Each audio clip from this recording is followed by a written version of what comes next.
Hey, good morning, everybody. Peter Kima here. Coffee Talk Friday, 8:30, all that good stuff. It is an absolutely incredibly beautiful morning out.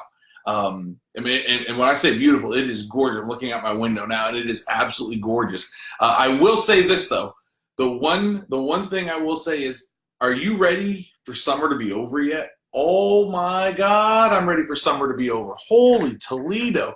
It just seems like the never ending. So I know it's only mid-August. I get all that. But it's been so brutally hot this year.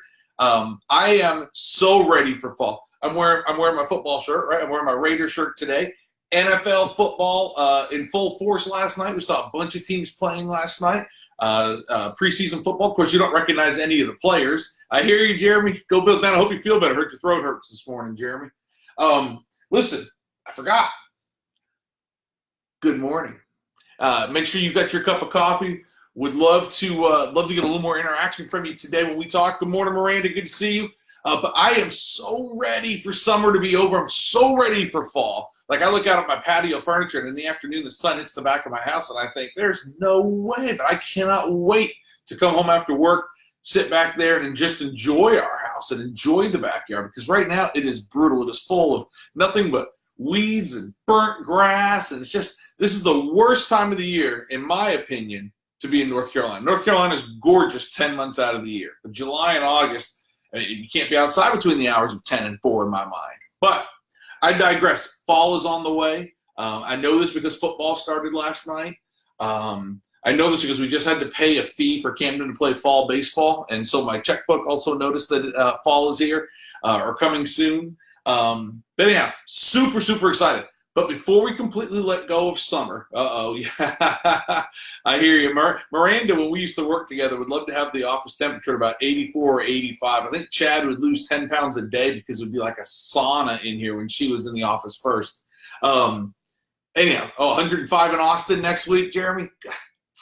Enjoy your trip. It's going to be a great trip. There's a lot of really cool things coming out about Keller Williams next week. So super excited about that. Cannot wait to hear the big one.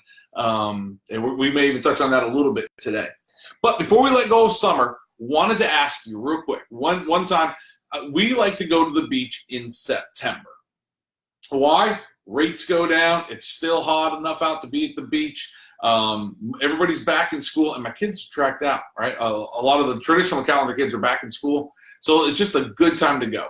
What is your favorite North Carolina beach? I'm not looking at Pawleys Island in South Carolina. I'm not talking about my beaches up in Maine. What is your favorite North Carolina beach? Where should I take a family of 4 if we decide to get away for just a weekend, and why? Now, we've hit several of them, and we've got some that we've liked and don't like, but what is your favorite and why? Where should we go?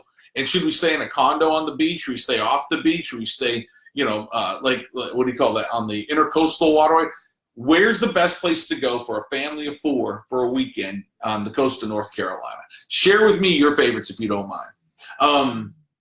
I'll tell you, we're talking about seasons right now, right? And I promise you, my disclaimer here is I am not going to get political, but we're talking about seasons right now. There's a season that has already begun, and it is one that just wears you out more than the heat of summer wears you out, and that's an election season. But I am going to give you a little PSA real quick. Emerald Isle, okay, all right. I've not been to Emerald Isle, so I'll have to look at that. But election season, you talk about wearing somebody out. Guys, do me a favor. If you're tuning into this and you're one of those people who occasionally, you don't share your opinion, but you don't realize that you really do, just be careful on what you post. Let's be kind to each other, right? I've got my political beliefs. You've got your political beliefs. I'm not going to try to sway you. I'm not going to do that. I'm going to let you act as an adult, make your own decisions. And I promise you, anything that you post on Facebook is not going to sway my decision. Now, I'm not talking about healthy conversation. Some of you are able to have healthy conversation. And some of you are able to jump into other people's conversations online and have a healthy conversation. And some of you aren't. And if I'm talking about you, you know who you are. If you've ever been in a heated debate online, I'm not talking about the Tar Heels versus state. I'm talking about Republicans and Democrats. I'm talking about traffic in Wake Forest. I'm talking about our commissioners. I'm talking about, if you've gotten heated about that online, here's one thing I can promise you. You've changed nobody's opinion. You've riled up some people. You maybe caused a few people to think you're a little bit crazy. And in my house, excuse the cussing, we call that batshit crazy.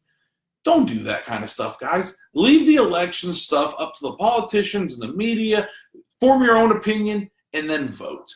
If you don't vote, I certainly don't want to hear from you. So please get out and vote. And I'm not just talking about the national elections. I'm talking about locally.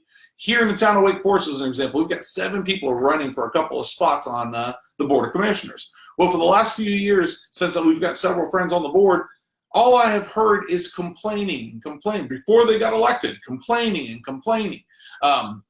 Instead of complaining, how about you vote? Because when you look at voter turnout for local elections, it's so low. So do me a favor, do yourself a favor, do your neighbor a favor, and lead by example in front of your children.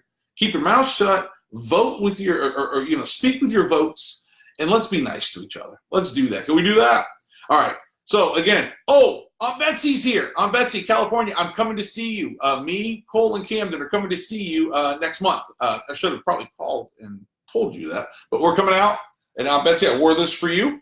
How about it? All right. What else? So I want to talk to you about, and I need some feedback on this one, guys.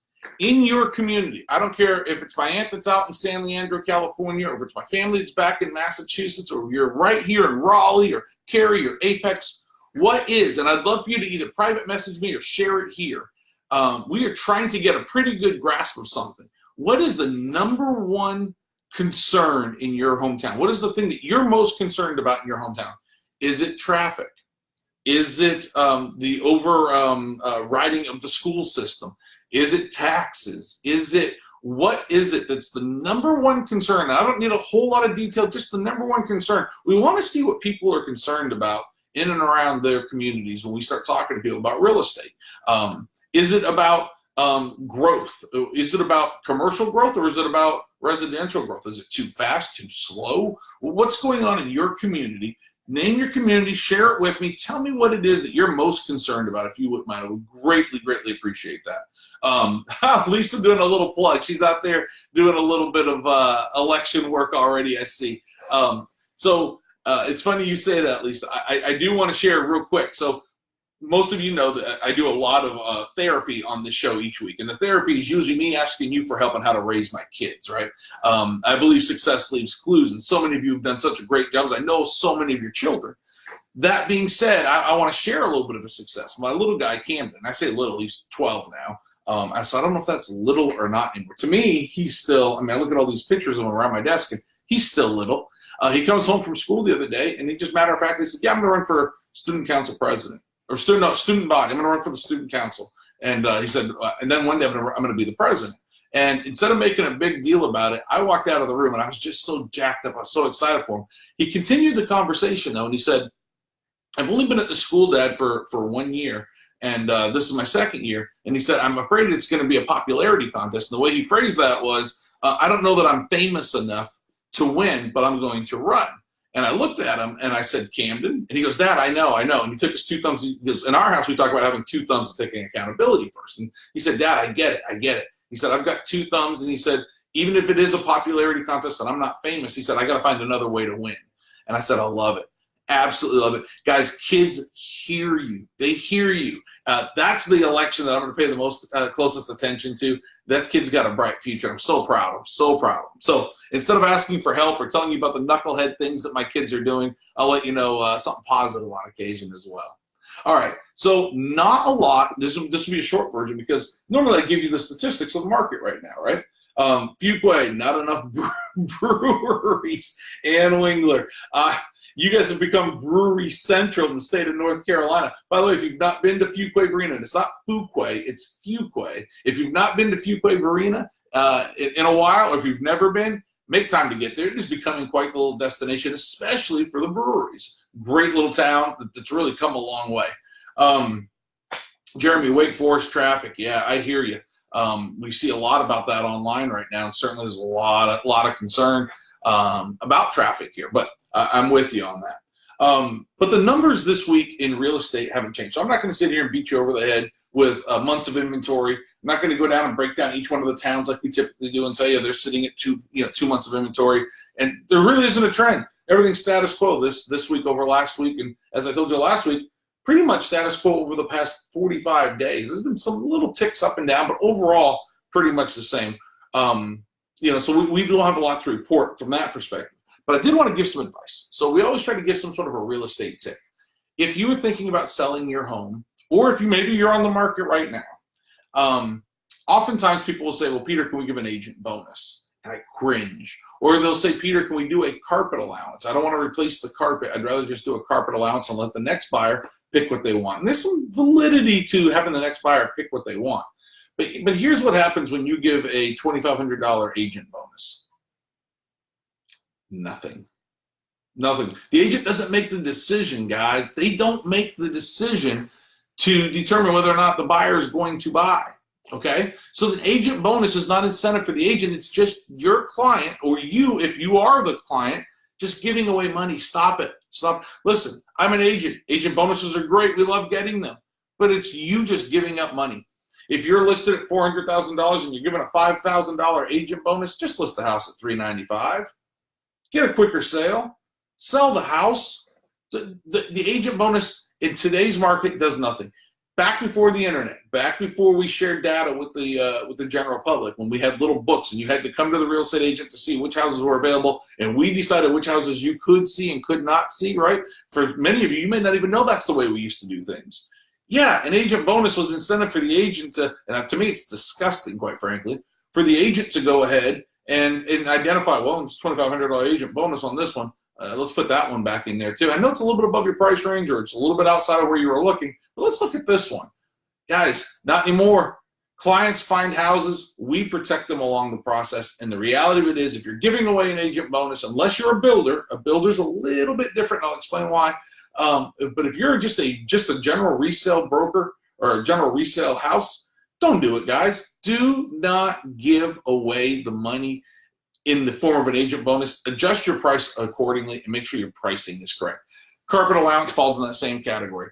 Most buyers will tell you, even the ones that tell you that they have vision and they can see what it could look like, most of them can't. My experience tells me that most people, when they walk into a home, they need to either see what they're going to buy or not buy it. So when you say $2,000 carpet allowance, just adjust the price by $2,000, right? Just negotiate that into that and say, in lieu of, like, explain it to the agent, explain it to the buyer.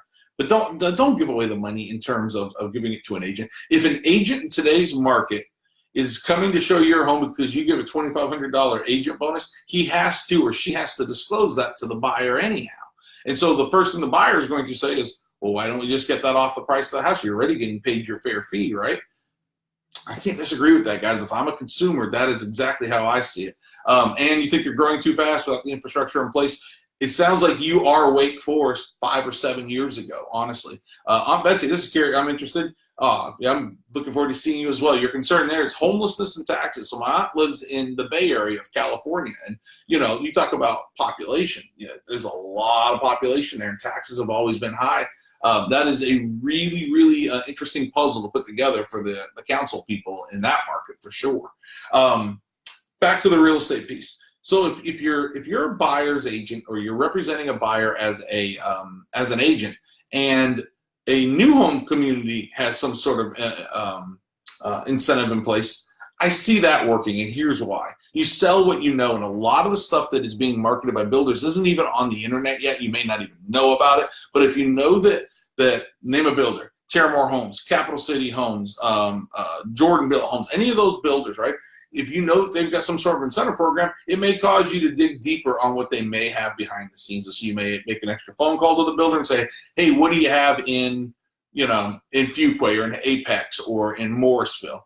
So there I can see it working. But otherwise, guys, if you're going to sell your house, don't offer an agent bonus. Put that money in your pocket. For all you buyer agents out there right now that are upset that I'm even saying this, and I know that doesn't and shouldn't influence your decision on which houses to show. I hope that helps. Hope you had a good time this week. I will see you next week. Take care, everybody.